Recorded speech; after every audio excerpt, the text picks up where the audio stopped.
హరే కృష్ణ అండి, పద్మావతి కిచెన్కి వెల్కమ్ అండి. ఈరోజు మీకు చాలా హెల్దీ రెసిపీ అండి చూపిస్తున్నాను. ఇది పొన్నగంటి కూర అంటారు, అందరికీ చాలా మటుకు తెలిసే ఉంటుంది. చాలా తాజాగా ఉంది.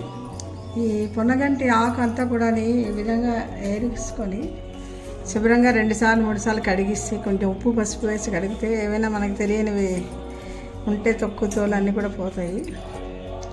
కడిగేసిన తర్వాత అందులోని కందిపప్పు తీసుకుంటున్నానండి, ఈ బౌల్ తోటి. అలాగే ఆ కందిపప్పు ముందు కుక్కర్లో 2-3 సార్లు కడిగేసి ఉడకపెట్టిన తర్వాత ఈ ఆకు కూడా అందులో వేసి ఉడకపెట్టిస్తాం. ఉడకపెట్టాక దానికి రుచికి సరిపడా ఉప్పు, కొంచెం మినపప్పు, జీలకర్ర, పోపుని, కారం ఎంత కావాలంటే అంత, ఎండుమిరపకాయలు, కొంచెం ఇంగు, కొంచెం నెయ్యి వేసి పోపు వేస్తే చాలా బాగుంటుందండి. ఇది చాలా హెల్త్కి చాలా మంచిదండి. ఈ ఆకు గట్టండి 2-3 సార్లు కడిగాను. ఇది కొంచెం వేరేగా కొంచెం ఉడకపెట్టేసి గరిటె పెట్టి అనిపించిన, సాధారణంగా ఆకు అయితే ఎక్కువ ఉడకదు, లేదా మిక్సీ కొంచెం కచ్చపచ్చిగా మిక్సీ తిప్పించినా కూడా బాగుంటుంది. ఈ పొన్నగంటి ఆకు ఇలాగ పైన కొంచెం ఉడకపెట్టానండి. ఇది ఆకు కొంచెం ఉడకడానికి బిరుసుగా అనిపిస్తుంది కదా, కొంచెం దీనికి మిక్సీ తిప్పిస్తానండి ఆకుని.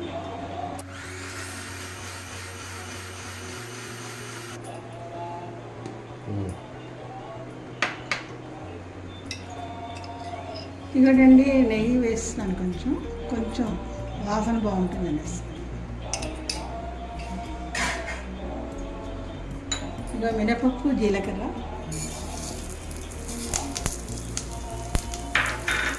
ఇక ఎండుమిరపకాయలు వేస్తున్నాను.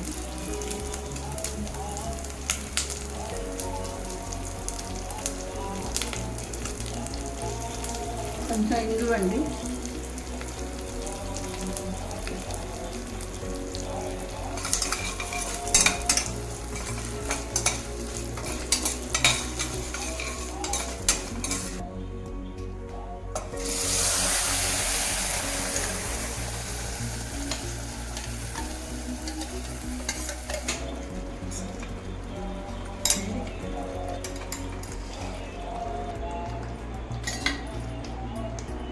పప్పు వేసాను. ఇగోటండి పొన్నగంటి కూర ఆకు ఉడకపెట్టి మిక్సీ తిప్పేసాను.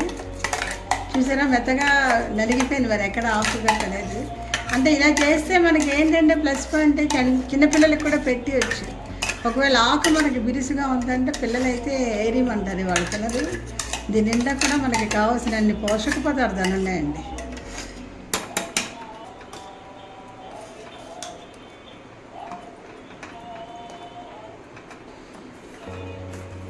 ఇంకోటంటే ఇలా గడ్డి జారుగా చేసుకుంటే బాగుంటుంది.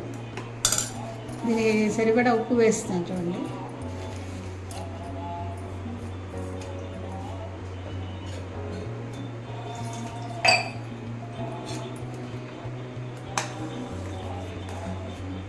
అంతేనండి, ఇది ఒక 2 ఉడుకులు వస్తే అయిపోయిందండి. ఇది కూడా అండి రెడీ అయిపోయింది. అంటే 2-3 ఉడుకులు వచ్చాక అయిపోయిందండి రెడీగా. ఇందులో మీకు ఫ్లేవర్ ఒకవేళ పులుపు కావాలంటే లెమన్ జ్యూస్, నిమ్మకాయలు 2 రసం వేసుకోవచ్చు, లేదా చింతపండు జ్యూస్ కూడా వేసుకోవచ్చు అండి. మేము ఇలా చప్పగా వేసుకుంటాం. ఇది మీరు చపాతీల్లోని, పూరీలో నంచుకు తినచ్చు, అన్నంలో కలుపుకోవచ్చు. హరే కృష్ణ అండి, మీరు కూడా ట్రై చేస్తారనుకుంటున్నాను.